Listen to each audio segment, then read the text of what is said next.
Merci d'être là. Merci d'être là. C'est un vrai plaisir de t'accueillir. Pour info, Nico et moi, c'est une relation, on est amis de 30 ans. Ça fait un bail, enfin peut-être pas 30 ans, mais au moins 10. Et du coup, c'est un vrai plaisir de faire cet exercice avec toi. Partagé. On va parler beaucoup de recrutement aujourd'hui, on va parler de scalabilité, mais côté organisation, côté culture, côté recrutement. On va donc essayer un max d'exemplifier ça, d'être hyper concret avec l'exemple de Miro. Voilà, enfin moi, je vais laisser la parole à Jennifer qui va animer ce bootcamp avec moi. Ce bootcamp, pardon, putain, je suis fatigué, ce webinar.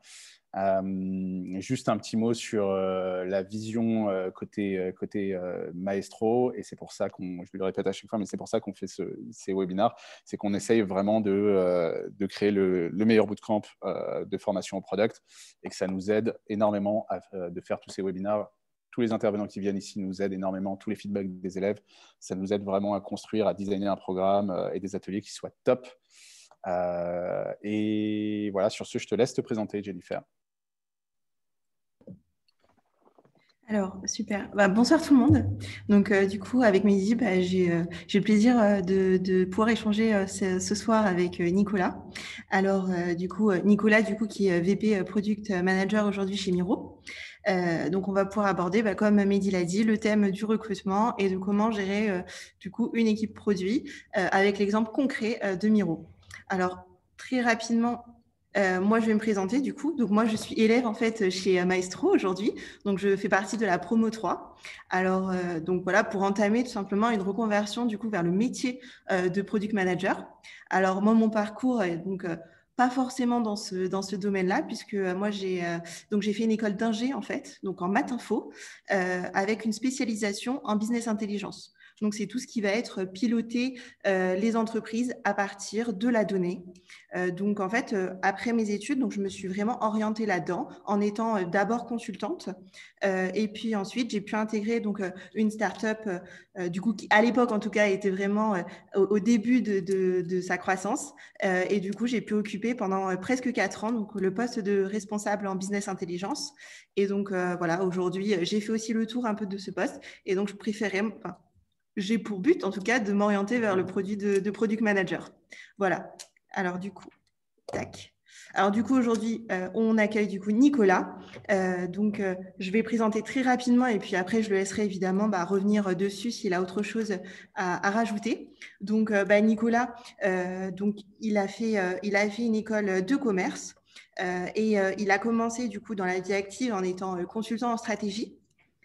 Donc en 2012. Et puis, au fur et à mesure, donc, il s'est un petit peu orienté sur donc, la direction de projet chez les Dailymotion et puis ensuite vraiment orienté du coup sur la partie produit en 2016 et là, l'apogée chez Miro. Donc en 2018 où du coup, il a pris le poste du coup de VP Product. Voilà. Donc, alors comment ça va s'articuler cette heure ensemble? Alors, donc dans un premier temps, on va parler de Miro quand même. Est-ce que tout le monde connaît cette société? Ensuite, du coup, on va enfin rentrer dans le vif du sujet en parlant produit. Et puis voilà, sur la 3e et 4e partie, plus axé organisation de l'équipe produit et ensuite une partie recrutement. Voilà. Donc moi, je vais laisser la main. Donc, je vais arrêter mon petit partage et je vais laisser la main à Nicolas pour répondre à toutes nos questions. Et voilà, donc je vous invite tous à poser du coup vos questions dans le chat et moi, je les relayerai au fur et à mesure. Voilà. Eh ben, merci beaucoup. Pour dire de mon introduction, moi, je suis très content de venir discuter avec vous. Le but, c'est que ça soit vraiment un échange sur le métier de product. On va voir ce que je pourrais vous apporter. Certaines questions, je pourrais peut-être pas y répondre. En tout cas, moi, mon expérience, comme vous l'avez vu, je suis arrivé un peu plus tard que certains d'entre vous au produit. Et puisque ça a beaucoup changé, c'est un secteur qui est en plein boom. Le métier de product est vraiment en expansion. En France, aujourd'hui, il se professionnalise vachement. On le voit beaucoup avec plein de formations qui se créent, de Slack product qui se créent, de Meetup qui se créent. C'est vraiment super. On avait quelques années de retard sur les États-Unis et on est en train de vraiment les rattraper. On voit des products des US qui rentrent en France. Mehdi est un exemple, par exemple, d'ailleurs, qui a fait un peu de San Francisco. Et voilà, et vous avez bien la chance, puisque moi, à mon époque, le product, ça n'existait pas. Il n'y avait pas de formation, il n'y avait rien du tout. Donc voilà, c'est bien ce qui se passe. Alors, du coup, j'étais en mute. Alors, du coup, on va rentrer dans le vif du sujet. Et donc, déjà, je vais poser des questions du coup sur Miro, parce que je suis peut-être pas sûre que tout le monde connaisse la société. Donc, est-ce que tu peux nous en dire plus du coup sur Miro, du coup, qui veut disrupter le monde de la photographie? Ouais, tout à fait. Disrupter, je sais pas. En toute transparence, en revanche, accompagner et professionnaliser le monde de la photographie, c'est sûr. Ça, c'est du moyen terme, véritablement. Miro a été créé en 2016 par Thomas Rebaud avec comme mission, en fait, de favoriser la création artistique. Et après, il y a différentes étapes par lesquelles il faut passer pour atteindre sa mission. La mission, c'est plus quelque chose à 10 ans, hein. Et donc, on a attaqué avec la photographie et on a attaqué avec la photographie dans l'immobilier. L'idée, c'est de se dire qu'en fait, le marché était très fragmenté, c'était très manuel, c'était du gré à gré. Et en fait, il y avait moyen de scaler tout ça, d'automatiser tout ça en utilisant de la technologie. Et c'est le pari qui a été fait. Ça arrivait au bon moment en fait en 2016. Pourquoi? Puisque l'image prenait un rôle de plus en plus important, notamment sur le digital. Si vous remontez dans le web il y a 10-15 ans, en fait, le contenu, c'était véritablement le texte. Ensuite, ça a été du texte avec quelques images. Et maintenant, si vous prenez que ça soit des sites de e-commerce, que ça soit des sites de travel, donc ce que je mets dans travel, c'est hôtel, Airbnb, tous ces sites, c'est l'image, en fait, c'est l'image qui est le contenu. Et de temps en temps, vous avez une légende en dessous. Donc, c'est pour ça que l'image, en fait, on produit chaque jour beaucoup plus d'images pour les mettre sur Internet et pour vendre, en fait, véritablement. Et donc, c'est dans ce contexte que Miro a été créé pour justement scaler ça. Et c'est pour ça que c'est pas disrupté, à mon sens, hein, puisque disrupter, c'est vraiment prendre un marché qui existe déjà et changer les normes du marché, alors que Miro a été là pour accompagner la création d'un marché et effectivement scaler ce marché. Donc, c'est un petit peu différent, mais c'est pas ça le débat. Mais voilà. Donc, Miro, on a commencé avec ça, avec la production de reportages professionnels dans l'immobilier. Ça nous a emmené en 2018, du coup en 2017, pardon, avec la première levée de fonds qui a été réalisée en Sens. Vraiment, on avait testé ça avec des Google Sheets, avec des téléphones à l'époque, et on prenait les rendez-vous à la main et on rentrait ça dans des Google Sheets. On a vu qu'il y avait énormément d'étapes qu'on pouvait automatiser. Donc ça, cette première levée de fonds a servi à ça. Deuxième levée de fonds, du coup, en 2018, celle-ci, elle a été pour scaler une partie très compliquée qui est la retouche d'image. Pourquoi la retouche d'image? Puisque c'est ce qui prend énormément de temps aux photographes. Et dans l'immobilier, quand un photographe va faire 5 shoots d'appartements dans la journée, faire les retouches de ces images en particulier, c'est pas là où il a la plus grosse valeur ajoutée, c'est pas là où il s'amuse le plus. Retoucher des images de portrait, c'est hyper intéressant pour lui. Retoucher 10 fois un salon dans une journée, c'est moins intéressant. Donc, deuxième levée de fonds 2018, c'était vraiment pour scaler cette partie-là, qui est la retouche, donc automatiser toute la retouche. On y reviendra après, je pense, avec Jennifer, du coup. Et dernière levée de fonds, il y a 1 an et demi maintenant, avec le but vraiment de faire un grand pas vers la mission, en fait. Le but du jeu, c'était de se focus sur les photographes et de les soulager de tout plein de choses qu'ils sont obligés de faire au quotidien, mais qui freinent leur création puisqu'il leur prend du temps. On peut parler de comptabilité, on peut parler de facturation, on peut parler de trouver des clients. Et voilà, et la dernière levée de fonds a vraiment été faite dans cet objectif. Est-ce que du coup, juste pour avoir un peu une vision globale Ouais. de Miro, est-ce que tu peux nous dire en quoi comment ça est constitué l'environnement produit de Miro? Qu'est-ce que tu as? Tu as une marketplace, tu as du SaaS, tu as du mobile? Ouais. Ouais, alors, en fait, on a différents outils. Miro, aujourd'hui, on le voit comme une boîte à outils pour les photographes. Et dedans, il y a trois principaux outils aujourd'hui. Il y a un outil où, effectivement, on va leur proposer des missions, donc des reportages à effectuer. Dans ce cas-là, le photographe, il l'accepte ou il la refuse. Il fait le shoot. Derrière, il nous envoie les photos. Et nous, derrière, on gère la retouche, on gère la livraison client, on gère le paiement du photographe et on gère le paiement du client. Donc ça, c'est le premier aspect que toi, tu appelles marketplace, tu veux. C'est effectivement nous, notre core business aujourd'hui. On a un deuxième outil pour les photographes qui s'appelle MyMiro. C'est un SaaS dans ce cas-là, qui est gratuit pour le photographe et sur lesquels ils peuvent gérer leur propre clientèle. Donc, ils ont un agenda, ils ont un CRM, ils ont un outil pour créer des devis et des factures. C'est des choses qui peuvent être compliquées. Ça dépend des pays, notamment aux US, c'est extrêmement compliqué. Ça prend beaucoup de temps et pour gérer leur comptabilité. Donc, ça, c'est l'outil MyMiro. Et on a sorti un nouvel outil à destination des personnes créatives, enfin, qui travaillent dans les créas plus généralement et qui est aussi utile pour les photographes, qui s'appelle MiroDrop et qui permet de partager des contenus visuels et de travailler en collaboration dessus. Donc, demander des retouches supplémentaires, valider les différentes versions. Donc, on a trois outils pour les photographes. Donc, de ça, si tu veux, et plus ce que tu appellerais toi une marketplace. Et la team product, elle est organisée en fonction de ces outils ou pas du tout? Alors, la team product est organisée en fonction de ces outils. Après, effectivement, notre core business, proposer des shoots aux photographes, c'est la partie la plus grosse aujourd'hui. Donc, il y a l'intérieur de ça que tu peux voir sous certains aspects comme une marketplace, mais on fait plus qu'une marketplace. On pourra revenir dessus par la suite si vous le souhaitez. Effectivement, là-dessus, on a une partie offre, une partie demande, si vous voulez. La partie off, c'est du coup nos photographes. Donc, on a des products qui sont en charge de l'expérience photographe et on en a d'autres qui sont en charge de l'expérience client. Et bien sûr, en fait, c'est là où on apporte nos tech. On a nous aussi des products qui sont responsables de ce qu'on appelle les mironautes, hein, ces personnes qui travaillent chez Miro, qui font en sorte qu'une commande livrée soit une commande soit acceptée et livrée.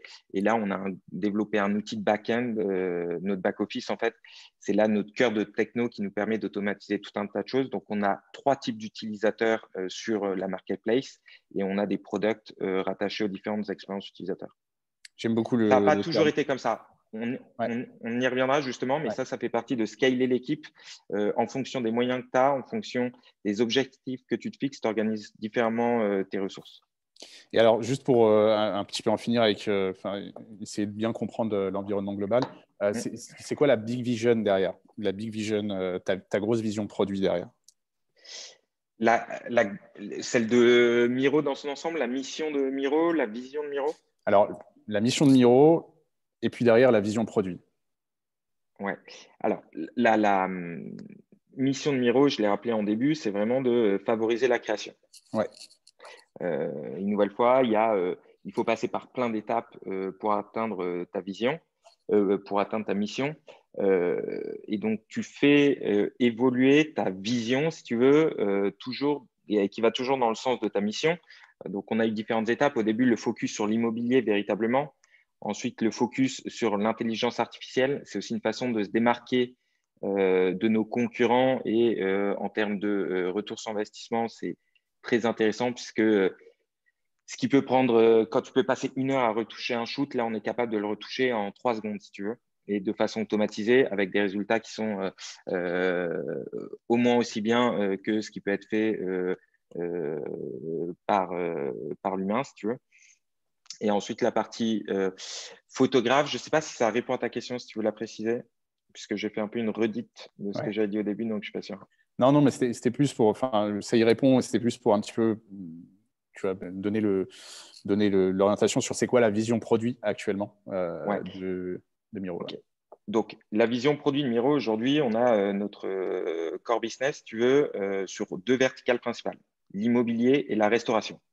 Vous pouvez facilement imaginer le pourquoi, puisque c'est des marchés sur lesquels le besoin en image est grandissant. On peut citer des acteurs comme Airbnb, Booking et d'autres pour l'immobilier. Et côté restauration, qu'on appelle food chez nous, Just Eat, Deliveroo, Uber Eats, enfin, il y a un vrai besoin là-dessus. Donc, la vision côté produit, c'est d'une part continuer à scaler sur les verticales qu'on connaît. C'est d'ouvrir d'autres verticales aussi qu'on ne maîtrise pas encore aujourd'hui, notamment sur l'aspect retouche. Quand on ouvre une nouvelle verticale, en fait, c'est différents types de shoots, c'est différents types de retouches, c'est différents types de commandes, c'est différents types de photographes qu'il faut. Donc, c'est un vrai investissement. Et ensuite, il y a aussi l'autre aspect produit, mais je ne pourrais pas tout vous dévoiler aujourd'hui, c'est utiliser les outils qu'on a développés en interne pour les rendre disponibles à d'autres types de clients. Par exemple, on a développé ces algos et ces algos peuvent effectivement intéresser des personnes qui ont déjà des images et qui souhaiteraient améliorer leurs images, par exemple. Yep. Alors du coup, on va peut-être rentrer dans l'histoire du product management chez Miro. Je crois que le début du product management chez Miro enfin, il y a une petite histoire assez marrante. Est-ce que tu peux nous raconter, enfin, comment ça s'est passé, comment ça s'est passé à l'époque? Ouais. Et ben, comme c'est le cas dans beaucoup de startups qui ne sont pas directement product oriented, en fait, il y a souvent un des co-founders, en l'occurrence notre founder Thomas, qui porte la vision produit pendant le plus longtemps possible. Et à un moment, ça grossit trop, il y a trop de choses à faire et on a besoin d'aller chercher une expertise sur le product. C'est ce qui s'est passé chez Miro. Et moi, quand je suis arrivé chez Miro, il n'y avait que le CEO qui sentait que c'était le moment de créer une équipe produit. Le CTO et le COO, pas trop, à tel point que moi, quand je suis arrivé au product chez Miro, j'ai dû expliquer au CTO un petit peu, évangéliser le rôle du product auprès du CTO. Ça faisait 2 ans qu'il était là, lui faisait une partie du travail de product. Donc, en fait, il ne comprenait pas, ça marchait bien. La boîte grandissait, il se disait, attends, le mec est là pour prendre mon taf. Donc là, gros travail d'évangélisation. Non, je ne suis pas là pour te voler ton taf. Je suis au contraire là, en fait, pour te mettre dans les meilleures conditions pour que toi, tu te focuses sur ton taf et qu'on défonce tout ensemble. Et ça s'est matérialisé par des heures de discussion là-dessus, avec quelques prises de bec pour positionner le produit là-dessus. Ça s'est fini autour de bière. Et ça, c'est important aussi. La communication dans le produit, c'est quelque chose de fondamental.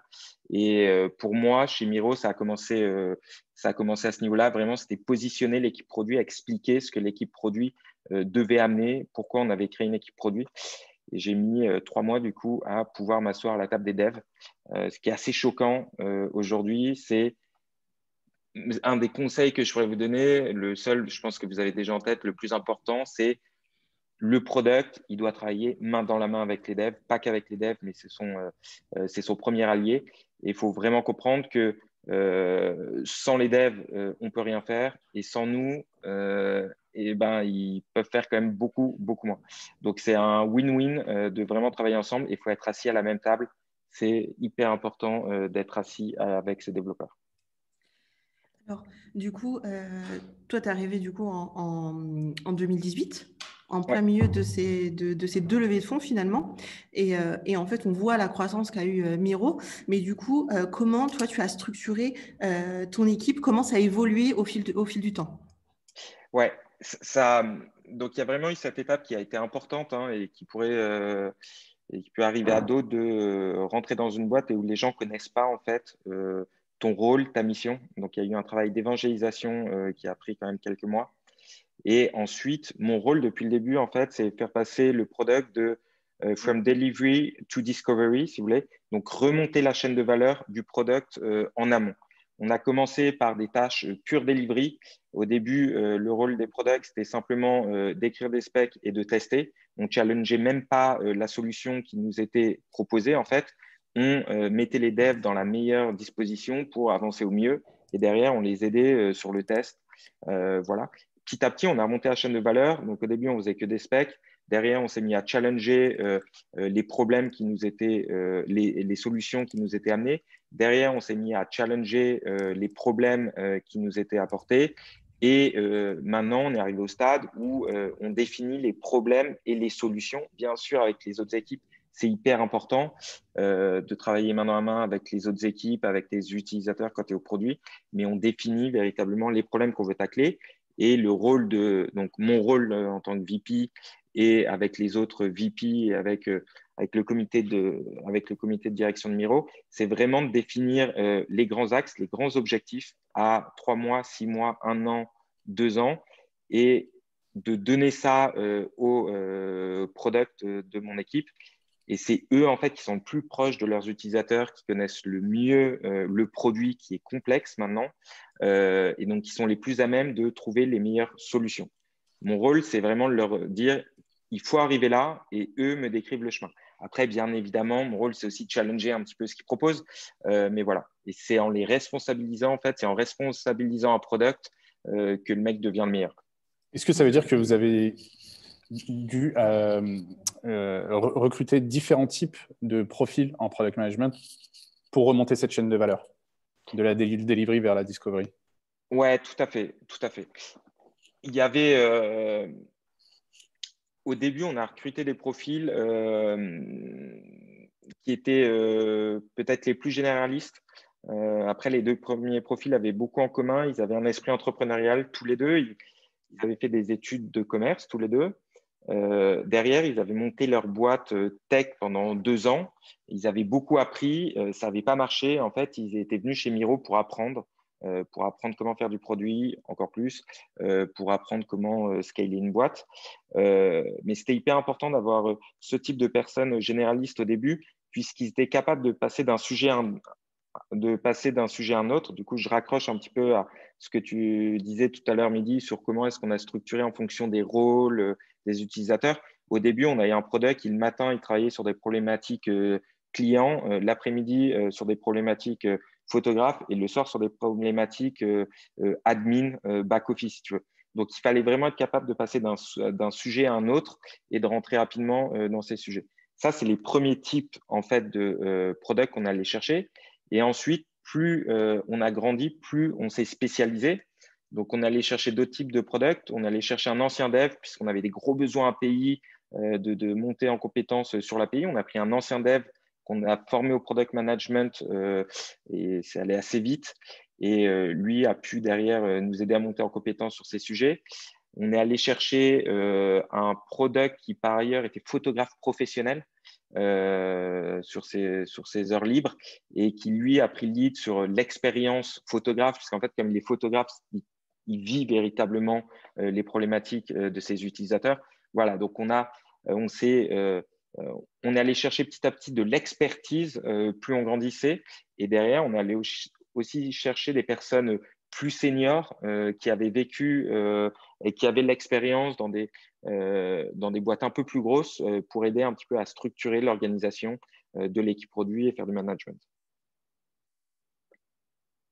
Alors du coup, moi j'ai du coup une autre question. J'ai vu que Miro est à l'international. Est-ce que du coup ton équipe est aussi éclatée géographiquement ou tout le monde finalement est en France, à Paris Ouais, alors Miro aujourd'hui, on a plusieurs bureaux dans le monde. On a un bureau à New York, à Barcelone, à Paris, à Bangalore, Singapour et Tokyo. On a fait le choix pour l'instant d'avoir toute la tech à Paris. Pourquoi? Puisque en fait, ça dépend. Choisir d'internationaliser son équipe tech, on s'est bien évidemment posé la question. Pour le faire, il faut que ça réponde à différents objectifs, notamment pourquoi en fait est-ce que tu veux internationaliser ton équipe tech? Est-ce que c'est pour valoriser les bureaux, Est-ce que c'est pour être proche de tes users? Est-ce que c'est pour aller chercher, pour t'ouvrir d'autres bassins de recrutement? Voilà, il y a tout plein de raisons. Nous, on a choisi de ne pas le faire pour l'instant en termes de maturité tech. En fait, on est encore dans un stade où on est en train de finir les fondations tech de Miro. Une fois qu'on aura ça, on pourra envisager en fait de mettre une équipe tech à New York ou au Japon, par exemple. Faudra aussi challenger les raisons. Et si on le fait, en revanche, il faut qu'il y ait toute la tech. Ça veut dire que ça ne sert à rien d'avoir un product qui est tout seul aux US, si tu veux. Il va se sentir frustré, il sera trop loin de ses équipes tech, il n'aura pas assez de poids dans la roadmap. Voilà, donc il faut véritablement, si on y va, c'est y aller massivement. Ça veut dire monter une équipe de 15-20 personnes là-bas, avec tout le recrutement que ça implique, avec le suivi. ça a un coût. Et le dernier aspect, c'est je pense qu'il faut qu'ils soient indépendants sur leur sujet. C'est-à-dire on pourrait envisager, par exemple, de mettre toute la tech qui s'occupe des photographes à Bangalore. Sauf qu'aujourd'hui, comme je l'ai dit, en termes de fondation, on est en train de passer en microservices avec plein de microservices qui sont indépendants les uns des autres. On n'a pas encore fini cette transition. Quand on aura fini cette transition, on pourra se reposer la question, mais pour l'instant, ce n'est pas l'ordre du jour. Alors justement, la structure, en fait, on est dans la même pièce avec Jennifer, donc il y a un écho de malade. Mais justement, donc, ta structure tech au sens large, elle est à Paris. Comment ça se structure? Donc, si tu prends product, tech, design, enfin tous ceux qui touchent vraiment très près au product, comment ça se structure chez Miro aujourd'hui? Donc, nous, la tech chez Miro, en fait, elle a 4 départements. Elle a la R&D. Donc, la R&D, c'est eux qui bossent sur les algos et qui font en sorte d'automatiser la retouche. Ensuite, il y a la data, qui est une composante très importante aussi du product, mais pas que. Il y a, nous, on appelle ça encore l'IT. C'est intéressant aussi, on n'appelle pas ça les engineers, on appelle ça l'IT. On a l'IT et on a le product. Donc, on a 4 départements, on est sur le même open space, hein, on est à côté. Et en fonction des sujets et des squads, en fait, on peut avoir des squads où il y a 2 mecs de la R&D, un product, 3 devs assis à la même table si vous voulez. Ça dépend des sujets. Derrière, pour revenir sur le product en particulier, dans le product, on a aujourd'hui 2 types de compétences. On a les product managers, qu'on a appelé longtemps chez Miro les product spécialistes. Pourquoi? Puisque moi, j'ai toujours pensé qu'un product, en fait, ne devait pas être qu'un product manager. Et donc, il devait avoir les deux aspects, product manager et product owner, en fait. Et comme il n'y avait pas de terme qui existait à l'époque, il y a 2 ans, on a appelé ça product spécialiste. Maintenant, ça s'est vraiment démocratisé. Tous les product managers, en fait, font les deux. Donc, on est revenu au terme de product manager. Je reviens à la structure de l'équipe produit. Aujourd'hui, on a des product managers et des product designers. Ça a évolué. À un moment, on avait 2 autres types de compétences. On avait des user research aussi et on avait localization manager. Localization manager, donc c'est la personne qui est en charge de toutes les traductions, mais c'est bien plus complexe et complet que ça d'ailleurs, ce qu'on met derrière localization. En charge de scaler ça chez nous. Avant, on le gérait à la main de notre côté avec des freelances. Là, on est passé sur une structure beaucoup plus complète. Et cette personne était rattachée au produit directement puisqu'il y avait un gros travail tech à faire. Quel outil on choisit pour gérer nos traductions. Derrière, il y avait une intégration tech. Une fois que ça a été réalisé, en fait, ses principaux clients, nous, on représente que 10% de ces demandes. C'est les équipes métiers qui ont plus de business. Donc, elle est sortie de l'équipe produit. Au début, ça faisait sens, aujourd'hui moins. Voilà un petit peu. Est-ce que du coup, juste en termes de chiffres, tu peux nous donner le nombre de personnes globalement à la tech et plus précisément du coup au produit aujourd'hui? Ouais, je dirais qu'on est à la tech au global, on doit être une centaine de personnes chez Miro, avec les 4 départements que j'ai cités, donc IT, R&D, data, produit. Au produit, on est 12 personnes, 13 avec moi aujourd'hui, et avec une majorité de product managers et 2 product designers. Alors, en général, tu nous as parlé de l'orga qui a pas mal évolué. Pardon. Donc, il a fallu scaler cette organisation. Ça a été quoi tes challenges, tout du long, en tant que VP Product pour scaler cette organisation? Ouais, cette organisation, en fait, elle a beaucoup évolué. On change, nous, d'organisation tous les 6-12 mois, Ouais. donc ce qui est très fréquent. Pourquoi? C'est pour accompagner en fait la croissance qu'on change une organisation. L'organisation, moi je vois, il y a les personnes qui sont le cœur de l'organisation, il y a les process aussi qui font partie d'une organisation et les outils qu'on utilise. Donc à chaque étape, en fait, on a fait varier les 3 niveaux. Voilà, et ta question, c'était pourquoi ça est-ce qu'on a changé? Ça a été quoi tes challenges, en fait, pendant cette évolution de l'organisation? Déjà, ce que tu dis est hyper intéressant sur personne, process, outils. C'est le framework que tu utilises pour réfléchir un petit peu à l'organisation. Et du coup, comment ça ça a évolué sur ces trois frameworks, enfin, sur ces trois aspects-là? Ouais. Alors, d'abord, la façon dont ça se passe en premier, c'est on se met d'accord sur la strate un petit peu, sur où est-ce qu'on veut arriver à 6-12 mois, et ensuite, on définit l'organisation à partir de ça. Ouais. Ça serait une erreur, en fait, de définir ton organisation et derrière de définir tes objectifs. C'est important puisque on peut avoir l'idée de faire l'inverse. C'est déjà arrivé et je pense que c'est une erreur. Du coup, nous, on a connu effectivement différentes organisations. Donc, au début, on avait des gens qui n'étaient pas spécialisés. Moi, quand je suis arrivé, en gros, on avait un product, 5 développeurs et on touchait à tout. Donc, on n'était pas organisé en squad. De la même façon que le product pouvait changer de sujet 3 fois dans la journée, c'était pareil pour le développeur. Ensuite, quand on a grandi, on a eu assez de ressources, de bandes passantes, en fait, pour commencer à se spécialiser par type d'expérience. Donc, on est passé, en fait, de pas de squad à monter jusqu'à 13 squads et du coup, devoir les répartir en 3 tribus aussi. Est-ce que ça répond à ta question? Ouais, complètement. Et j'imagine que tu t'es posé pas mal de questions pendant ce process sur, bah voilà, on a notre stratégie, comment organiser, comment faire au mieux. Et qu'est-ce qui t'a inspiré pour y répondre? Enfin, tu me parlais de Beer and Meat l'autre jour, je trouvais ça génial. Pas faire ça en Ouais. temps de confinement, mais Bah, qu'est-ce qui t'a inspiré? En fait, moi, je considère que c'est vraiment, c'est peut-être la mission la plus importante, si tu veux, c'est que je mette les gars dans les meilleures conditions pour qu'ils défoncent leur taf. Okay, les mettre dans les meilleures conditions, c'est les mettre sur les sujets sur lesquels ils seront les meilleurs, sur les sujets sur lesquels sur les sujets sur lesquels ils ont envie de bosser, sur les sujets sur lesquels ils seront les meilleurs.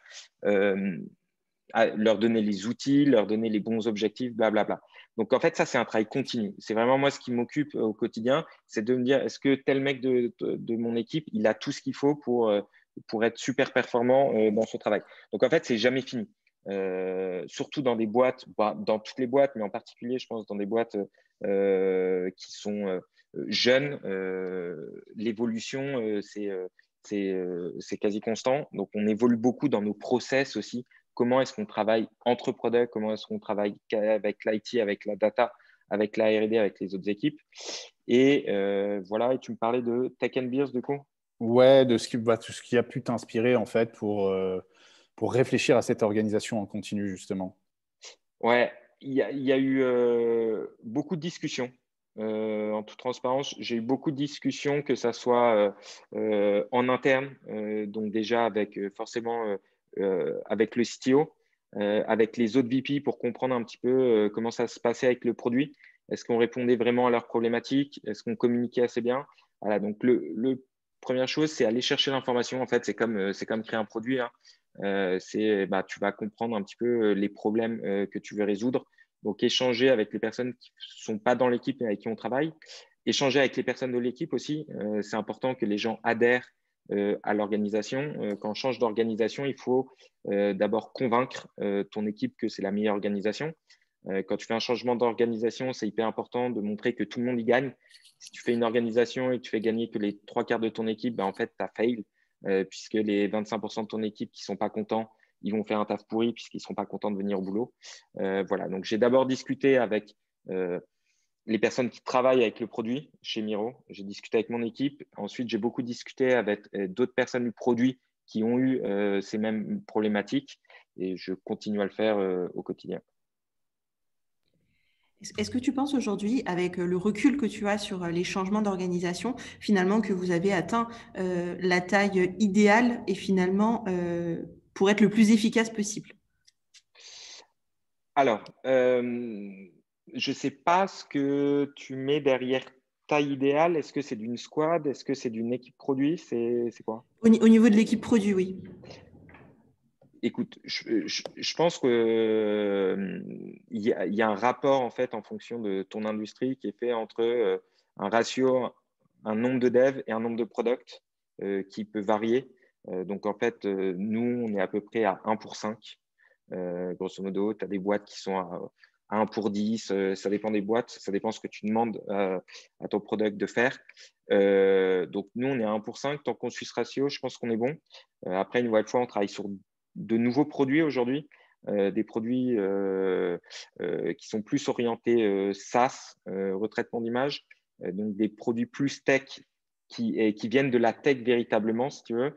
Donc, ce ratio pour cette squad peut être modifié sur tous les autres projets, sur le core business. Je pense qu'on a le ratio qui fait sens. Et justement, moi, j'avais une question qui rejoignait celle de Jennifer et celle d'Hervé dans le chat. C'est vu que tu as itéré pas mal sur sur ces process, ces people, enfin ces organisations-là, est-ce que tu t'es forgé des convictions fortes là maintenant sur la façon d'organiser une équipe, les méthodes de travail? Est-ce que l'agilité, c'est quelque chose voilà, Ouais. gravé dans le marbre ou pas du tout Ouais. Une nouvelle fois, mon rôle, c'est de mettre mes gars dans les meilleures conditions, si tu veux, pour bosser. Donc, en termes d'organisation, je pense qu'il est super important quand on a plusieurs squads d'avoir un tronc commun, okay, notamment sur le process de release. Voilà. Après, moi, que les squads, je les invite à discuter avec elles à chaque début de. Nous, on a des roadmaps sur le semestre. À chaque début de semestre, la première semaine, c'est qu'est-ce qu'on doit faire vraiment. Et puis même expliquer aux devs, c'est hyper important. Pourquoi on fait ça, c'est quoi les objectifs et surtout comment est-ce qu'on va bosser ensemble. Donc les mecs, ils ont un tronc commun, notamment sur le process de release, sur certaines choses qui, avec notre CTO, nous paraissent primordiales. Par exemple, faire des rétros, faire des sprints rétros, c'est hyper important pour s'améliorer. Donc ils ont un tronc commun. Après, ils sont assez libres sur d'autres aspects. Est-ce qu'ils veulent faire des stand-up? Oui, non. Est-ce qu'ils estiment, est-ce qu'ils font du poker pour chaque feature? Ça, c'est libre à eux tant que ça va bien. À partir du moment où derrière, ils n'ont pas la vélocité, où ils n'arrivent jamais à délivrer dans les temps qu'ils avaient annoncés, là, mon rôle, moi, c'est de rentrer dedans et de dire, OK, les gars, ça fait 3 fois qu'on n'a pas atteint les targets, qu'est-ce qui se passe, comment est-ce que vous bossez et tout. Je pense que si plus tu responsabilises les mecs, plus ils sont impliqués, plus ils font du meilleur boulot. Donc oui, ils ont un tronc commun et après, il faut les laisser aussi bosser comme ils souhaitent bosser. Du coup, moi j'ai une question au niveau du product enfin, du rôle de product manager. Pour toi, quels sont les indispensables pour être un bon product manager du coup chez Miro? Alors, les indispensables pour être un bon product manager, c'est une belle question. Faut d'abord avoir un cerveau bien fait et beaucoup d'envie. Beaucoup d'envie puisque c'est un super métier. C'est un métier exigeant. Donc, ça demande une vraie implication. Je ne pense pas que ça soit le cas que chez Miro. Je pense que c'est par nature, en fait, les responsabilités du product font que c'est un travail qui demande une certaine implication. Il faut être, pour moi, curieux. Quand tu es product, il faut connaître tes utilisateurs. Il faut suivre tes data. Il faut suivre tes concurrents. Il faut suivre tout un tas de choses. Il faut suivre le légal, les évolutions légales qui passent dans les différents pays. Voilà. Donc, il faut être curieux sur plein de sujets. Il faut faire preuve de vachement d'empathie avec tes utilisateurs, mais aussi quand tu bosses en interne avec les autres équipes, comprendre pourquoi les ops vont demander de résoudre ce problème, pourquoi c'est si important pour eux, si tu veux. Donc, il faut être capable de se mettre à leur place, de tes utilisateurs en interne et en externe. Il faut être créatif aussi, puisqu'on t'amène, une fois que tu as priorisé tes problèmes, il faut trouver la solution et il faut être capable un peu d'innover, de trouver la meilleure solution en termes de coût et ROI, si tu veux. C'est toujours comme ça qu'on va c'est pas les uniques critères pour choisir la solution, mais ça fait partie des critères. Combien ça me coûte de mettre en place cette solution et combien va me rapporter cette solution. Donc, il faut être créatif pour imaginer les bons trucs. Il faut être un très bon communicant aussi. Il faut savoir expliquer et vraiment plus que communiquer. On va répéter plein de fois les mêmes choses. Pourquoi est-ce qu'on fait ça et pas ça? Si quelqu'un vient de voir le métier, il vient de voir, il dit mais attends, moi j'ai vraiment besoin de ça. Il faut être capable de lui réexpliquer que que le mec est venu peut-être avec une super idée, mais en fait ça ne fit pas du tout avec la vision de la boîte.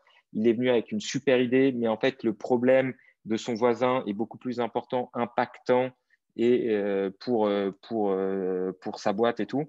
Voilà, donc il faut vraiment savoir communiquer. Et après, il faut la persévérance. Il faut la persévérance puisque il faut savoir porter ses sujets et c'est ça qui est dur aussi au produit. Il faut tout le temps convaincre. Faut convaincre déjà ton manager sur ta roadmap, sur ta solution. Faut convaincre tes utilisateurs que c'est la meilleure solution. Voilà, donc faut la persévérance. Et justement, là, sur la notion de culture produit, est-ce que c'est quelque chose sur lequel vous bossez, vous, au produit, tous ensemble chez Miro, et qu'est-ce que vous mettez en place concrètement chez vous pour nourrir Alors, cette culture produit? qu'est-ce que tu appelles culture produit? Voilà, c'est un vaste sujet. On en parle très, très souvent ici chez Maestro. Okay. Disons que il y a des définitions à géométrie variable, mais disons que ça va être l'ensemble de tout ce qui va être tout ce qui va toucher à ton produit, à la manière de le concevoir, à tes process et à tes people, quoi, et qui définit une bonne pratique pour faire en sorte que tout le monde soit aligné et aille dans la bonne direction. Pas que dans le produit, mais dans la boîte aussi. Yes, alors on est arrivé dans une boîte, hein, je pense que l'anecdote de la création du produit chez Miro parle pour elle-même en fait. Donc on a eu un gros travail pour mettre plus de produits chez Miro. Une fois qu'on a dit ça, par quoi ça passe en fait? Jennifer tout à l'heure me parlait de est-ce qu'on avait des équipes tech dans nos différents bureaux? Non. En revanche, on a des équipes opérationnelles qui font le taf au quotidien, qui sont réparties dans différents bureaux et qui utilisent nos services. On a des clients dans le monde entier. Donc, on doit être capable, si tu veux, de super bien communiquer sur ces sujets et la communication dans les deux sens, que eux nous remontent de l'information et que nous, on leur redescende de l'information. Pour ça, en fait, on a mis en place, par exemple, un programme qui s'appelle les Product Partners. Donc, dans chaque bureau, on a un référent produit, okay, qui, lui, est notre contact privilégié. Dans chaque équipe, donc ce que je mets équipe, on a des équipes Ops à Paris, Bangalore, US, Japon. Dans chaque équipe, on a aussi mis en place un programme qui s'appelle Product Champion. Eux, c'est les experts du produit, sur l'utilisation qu'ils ont du produit. Donc, on bosse main dans la main avec eux, si tu veux, dès qu'il y a un bug ou quand on travaille sur une fonctionnalité, c'est eux qu'on va voir pour tester notre fonctionnalité. Donc, on a vraiment essayé d'insuffler cette culture produit à tout Miro par rapport à ça. Et ensuite, en interne à l'équipe produit, on essaie d'innover en permanence, si tu veux, sur cette culture produit. Donc, on met en place des product rétro entre nous. Donc, c'est un product qui a travaillé sur une phase de discovery ou qui a livré sa fonctionnalité, qui a atteint ses KPI ou pas, et ben, il va faire des retours d'expérience là-dessus. On a mis en place des product training au sein de l'équipe produit. Donc, il y a peut-être des mecs qui sont super forts sur Figma pour créer des requêtes, pour utiliser tel ou tel outil et ils vont former les autres products là-dessus. On a mis en place aussi des product shadowing. Donc, ça veut dire que le product va aller s'asseoir, par exemple, à la table des mecs qui font la retouche et ils vont comprendre les problématiques véritablement. Et quand ils peuvent, ils vont aller travailler une journée et faire le travail de la personne. On a par exemple notre product qui est en charge de nos customers, si tu veux. Elle gère directement deux clients de Miro pour comprendre les problématiques quand des clients, pour les éprouver au quotidien, elle les gère. Donc ça, on appelle ça product shadowing.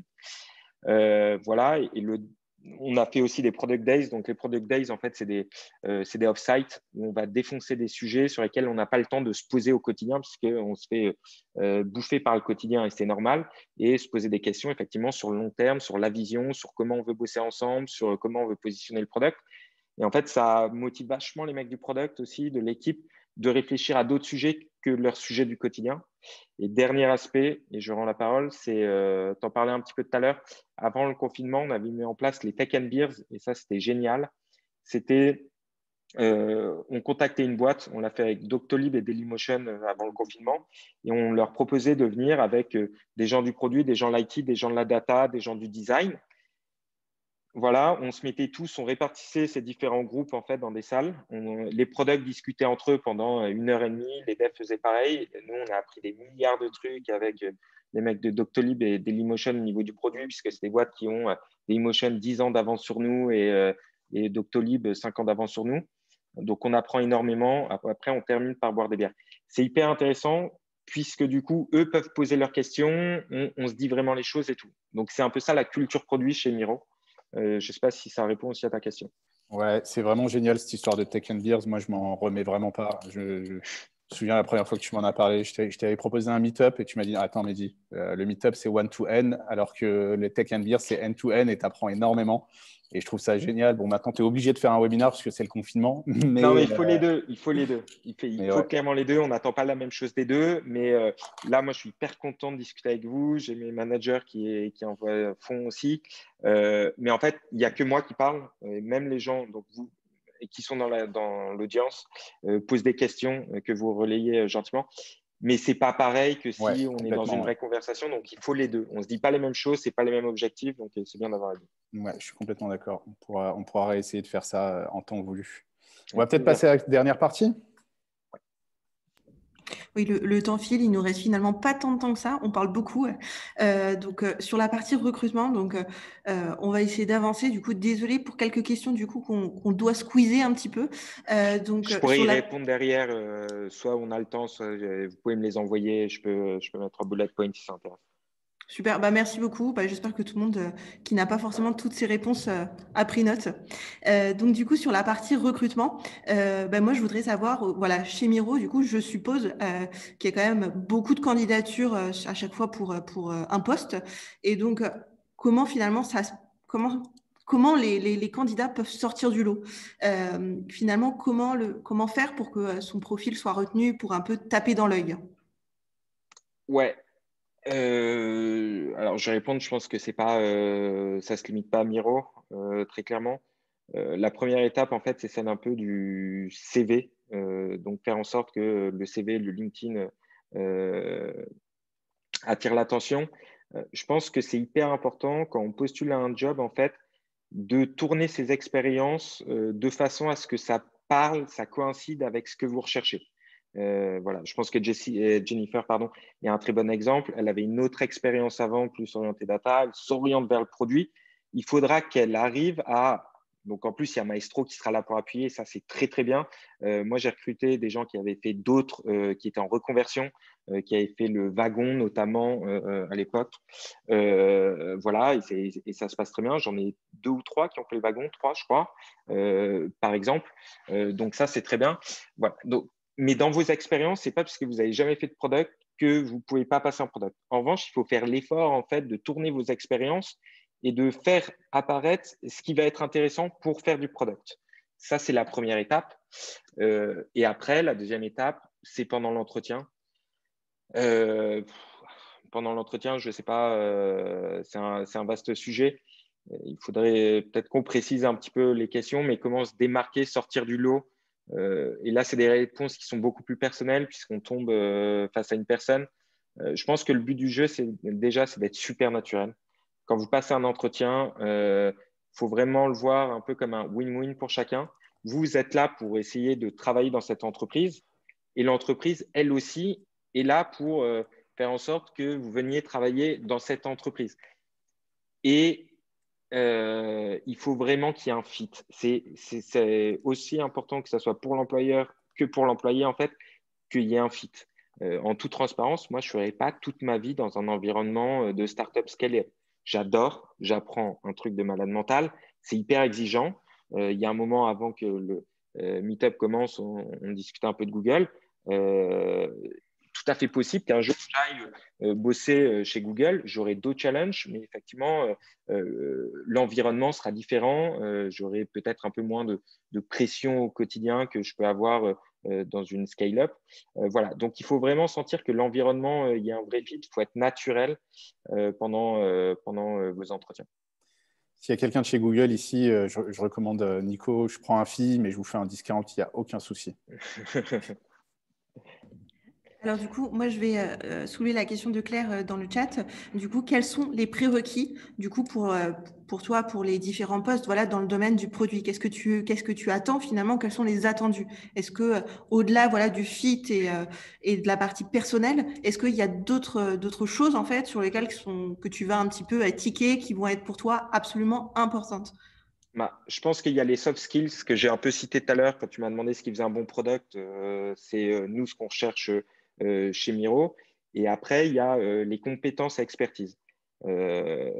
Ça dépend de l'offre pour laquelle vous postulez. Si c'est un poste de junior, de senior, d'expert d'un sujet, donc ça va dépendre. Bien évidemment, je le citais tout à l'heure, quand on avait, nous, des gros sujets API, le fait qu'on aille chercher un dev qui avait bossé sur des API, qui en plus était formé au produit, et ben, ça faisait un win-win. Enfin, c'était nous vraiment le profil qu'on cherchait là-dessus en particulier. En revanche, au début, on allait chercher des profils plus généralistes. Donc, les expertises, c'est toujours un plus, et ça dépend en fait aussi du poste pour lequel vous candidatez. Ah, on t'entend plus, je crois. C'est bon. Merci. T'as recoupé. Ouais. Et du coup, on va enchaîner sur. Donc, tu as pas mal de, j'imagine, de hard skills, de soft skills. Toi, ça se passe comment de ton côté? Tu as un entretien, tu ouvres un poste de product manager. Ouais. Est-ce que, déjà, par quel process passe la personne?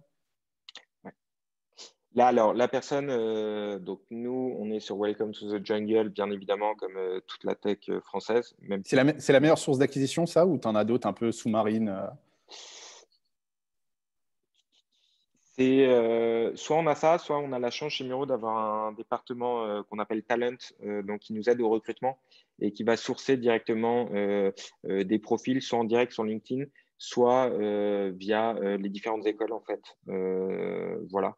Mais j'imagine que Welcome, c'est la première source. Donc, on a ça. Donc, le premier process, il y a un call avec une personne des RH, du coup, de cette équipe Talent. Ensuite, la personne rencontre maintenant un manager de l'équipe product. Pardon, je reprends. Donc, on fait l'entretien avec le RH. S'il y a un premier fit sur l'expérience, sur ce qu'on cherche, blablabla, dans ce cas-là, étape numéro 2, étude de cas. Si l'étude de cas est validée, il y a discussion avec un manager. Et moi, je passe à chaque fois derrière, en dernier entretien, en avant-dernier entretien, puisqu'après, il y a un entretien qui s'appelle le Spiro.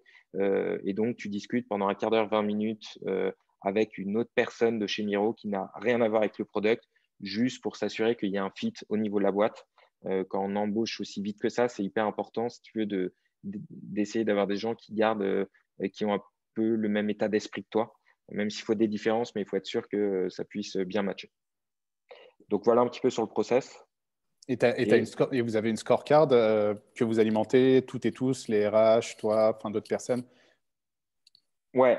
Alors, on est en train de s'améliorer là-dessus. On est parti de Nicolas qui faisait tout seul dans un Google Sheet. D'ailleurs, je l'ai rouvert avant de discuter avec vous et j'ai donc 120 pages dans ce Google Sheet de tous mes entretiens depuis le début. Donc, on avait ça. Ensuite, on s'est outillé aussi. Donc, on a un outil, on utilise Lever, si tu veux, dans lequel, comme ça, tout le monde a accès aux données de comment s'est passé l'entretien, les RH, nous, les personnes qui vont rencontrer par la suite la personne.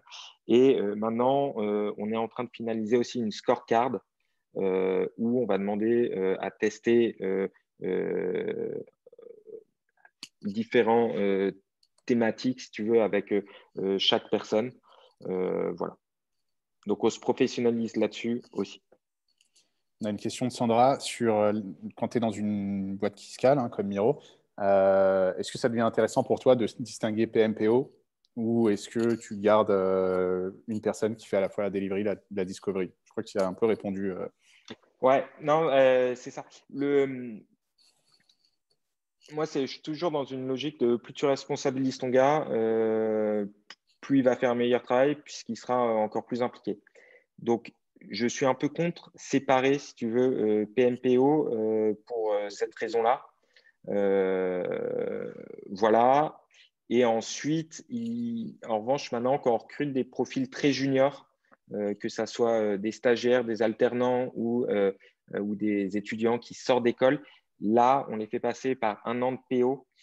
Pourquoi? Puisque pour bien faire ton rôle de PM, il est nécessaire d'avoir éprouvé les problématiques de PO. Yes. Tu as eu une question, Jennifer? Non. Si vous voulez, dans le chat, on a peut-être le temps pour encore une ou deux questions, mais ça passe super vite et il ne nous reste pas énormément de temps. Moi, j'avais peut-être une dernière question aussi de mon côté. C'est donc, tu as la personne qui rentre chez Miro, product manager qui rentre chez Miro. Toi, comment ça se passe? Tu parlais tout à l'heure de tu mets les personnes dans les meilleures dispositions pour exécuter leur taf. Comment est-ce que tu fais pour faire de la rétention de talent en product? Ouais, ok. J'ai cru que tu allais partir sur l'onboarding, mais on est sur la rétention. Écoute, en toute transparence, moi, ça devient un vrai enjeu maintenant. C'était moins un enjeu avant, puisqu'en fait, l'équipe produit a 2 ans. Donc, les products qui sont arrivés au début sont toujours là. Mais maintenant, c'est une de mes c'est un de mes vrais challenges. C'est hyper important d'être capable de retenir tes talents dans toutes les équipes et encore plus véritablement au product. Pourquoi? Puisque plus un product passe de temps à travailler son produit, plus il connaît le produit. Et donc, plus derrière, les moves qu'il va faire seront les meilleurs, si tu veux. Donc, c'est aussi pour ça qu'il faut savoir garder les talents. Écoute, on met plein de choses en place. Il faut savoir faire évoluer un product. Donc, comment tu peux faire évoluer un product? Tu as 3 façons pour moi de faire évoluer un product. Tu as la première façon à laquelle tout le monde pense de prime abord, qui n'est pas forcément la bonne pour tout le monde, qui est le management. Je veux progresser et du coup rester dans la boîte avec du management. Ce qui peut aller à très bien certaines personnes, moins d'autres. Donc, tu les fais monter, tu les fais passer de product manager à senior product manager, à lead product manager et potentiellement à head of, si tu veux. Ça, c'est la première façon de progresser. La deuxième façon de progresser, c'est l'expertise. C'est devenir encore plus expert de ton secteur. Sur ton secteur. Et je tiens à préciser, s'il le fallait, qu'en fait, en termes de responsabilité et de rémunération, le management n'est pas forcément gagnant. À titre d'exemple, je pense que la meilleure boîte là-dedans, c'est Amazon. Amazon, ils ont une multitude de VP Product, une multitude de Head of Product, si tu veux. Et à côté de ça, ils ont des Product Principal, si je ne dis pas de conneries. Ils en ont quelques-uns, ils en ont une dizaine, et ces mecs-là sont attachés directement à Jeff Bezos. C'est quoi leur rôle, si tu veux? C'est de challenger tous les projets product de la boîte, si tu veux, et de s'assurer que c'est optimisé aux petits oignons et tout. Et eux reportent directement à Jeff Bezos, et autant dire qu'ils ont un salaire plus important que le head of product. Donc voilà. Donc, c'est 2 façons de progresser différentes. Il ne faut pas se faire une fixette sur le management exclusivement. Et une troisième façon aussi, on l'a mis en place chez Miro, c'est de changer de métier. Nous, on a un product manager qui avait 7 ans d'expérience product quand il est arrivé chez Miro. Il a fait 2 ans en product. Et là, maintenant, ça fait 1 an qu'il est devenu product designer. Il avait une vraie appétence design depuis le début. Et on l'a accompagné, si tu veux, pour qu'il devienne product designer. Et on est très content. Donc, okay. Ça fait 3 façons de progresser chez Miro. Yes, génial. On arrive au bout. Je vais vous dire merci à toutes et à tous. Essayez de nous mettre une petite note, s'il vous plaît, entre 1 et 5 sur le chat, sur votre impression sur ce talk. Merci beaucoup à toutes et à tous. Merci à toi, Nico. C'était génial. Merci beaucoup à vous.